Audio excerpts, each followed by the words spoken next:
Hi guys, well a couple of days ago I did a video about the Australian government's proposed internet filter at the ISP level and all the controversy and stuff that goes around with that. Well, there's been a new development and frankly it's a terrifying development.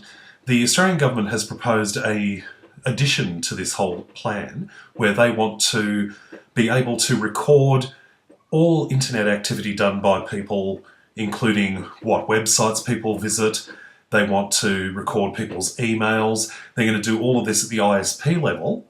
And the really terrifying part of it is it's going to be done all the time, and it's going to be done without the need for a court order or any kind of warrant. Essentially meaning that the government will be able to access any information that you access on the internet, including private email communications and all that sort of stuff. And they can do it freely without any sort of justification or any kind of necessity when it comes to legal requirements. Now, I think this is probably one of the most terrifying and most completely unnecessary assaults on democracy and freedom that I think that has ever occurred in our society. As far as I'm concerned, there is absolutely no justification and no reason to do this. It is a fundamental attack against one of the core principles of our democracy and our society, which is the presumption of innocence. People are presumed innocent until proven guilty, and the government should not be acquiring all of this information on people on the off chance that they might possibly have done something.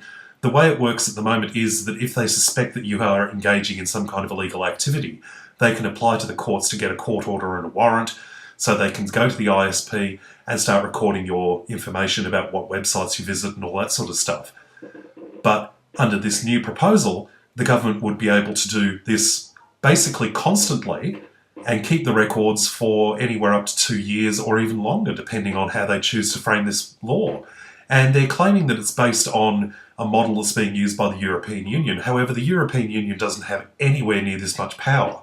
Now, as far as I'm concerned, this is just another classic example of what is wrong with our government here in Australia. It needs to stop.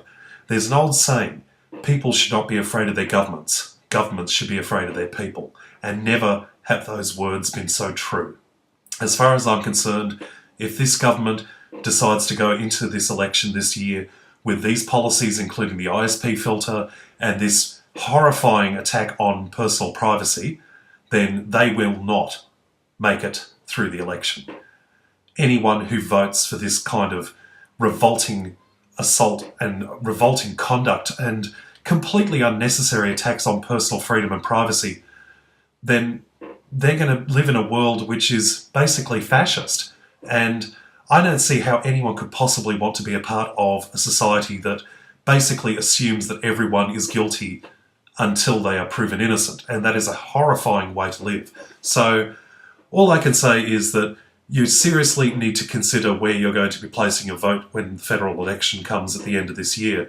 I, for one, am outraged at this proposal, and I think you should be too. So I highly recommend that you start getting vocal, start sending letters and emails and comments to your local MPs, to Stephen Conroy, to Kevin Rudd, to the Australian government itself. You should make sure that your views are expressed.